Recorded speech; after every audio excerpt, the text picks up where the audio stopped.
Just hit the subscribe button, the red button, underneath this video over to the right, and that'll sign you up on my YouTube channel. And then you can hit the small bell icon, so a little bell will go off and tell you each time I've started to broadcast a new one. I hope you enjoy it. It looks like Beto O'Rourke is going to declare his candidacy as a Democrat for president. This after 6 years, just 3 terms in the House of Representatives, during which he has accomplished absolutely nothing. And O'Rourke himself, when he ran for Senate, failed to cite any achievements that he could credit to himself. Literally none.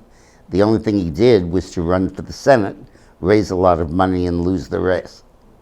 And now he wants to be president and thinks that he has the judgment and maturity and integrity to vie for the office. He's running, and they're casting him as a moderate, saying that he's going to be more moderate than the field of extreme leftists who are now running. But you can't get farther left than O'Rourke. He supports Medicare for all, free tuition. He says that he wants to consider the abolition of ICE. He wants legalization of pot for all uses. And he introduced a resolution in the El Paso City Council, in which he served before going to Congress, to give serious consideration and study to legalizing all drugs, including heroin and cocaine. And he said, quote, "that may be the way we want to go," unquote. But now he's running, and his record is open to scrutiny and fair game.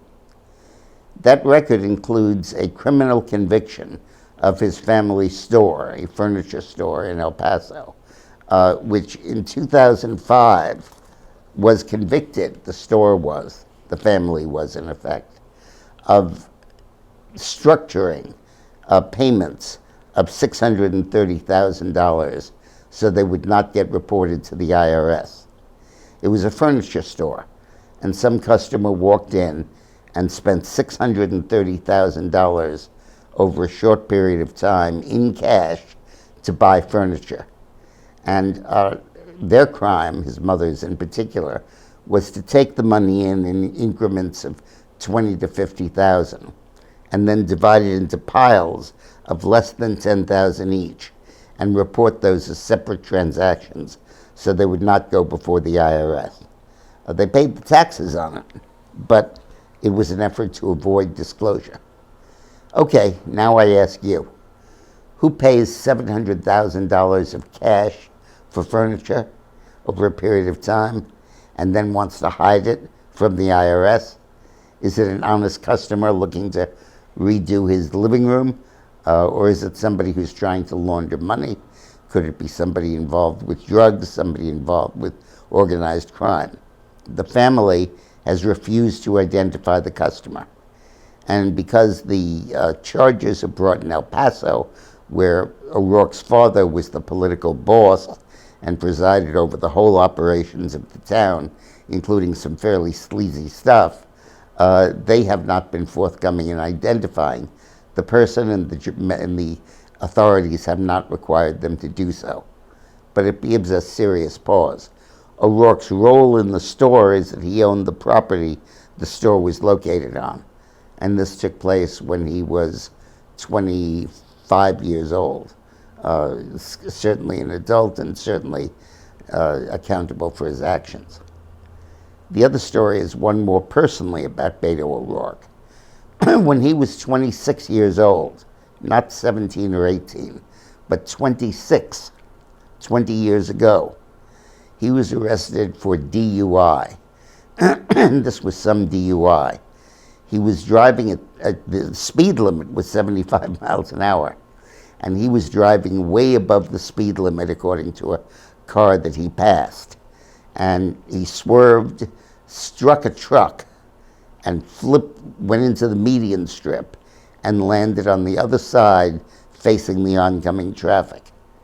The car that he passed pulled over and saw that O'Rourke was trying to leave the scene of the accident. And he went and blocked him so he couldn't leave the scene and waited with him until the police arrived.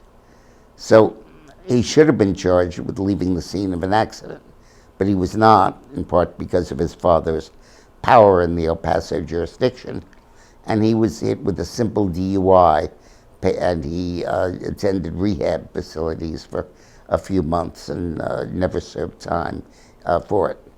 But does the person that does this have the integrity and the maturity to be president of the United States? We're not talking about a casual DUI. We're talking about being so incapacitated, likely driving 90 or 100 miles an hour, that he literally lost control of the car, struck a truck, and flipped over the median to the other side, landing facing the oncoming traffic, and then attempted to leave the scene.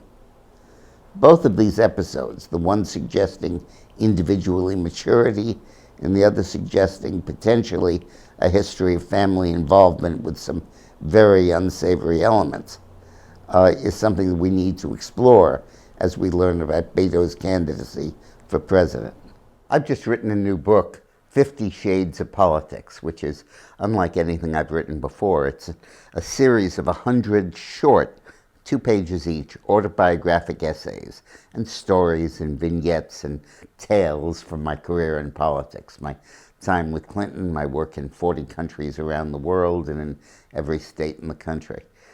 You can't buy it in bookstores, but you can online at Amazon.com.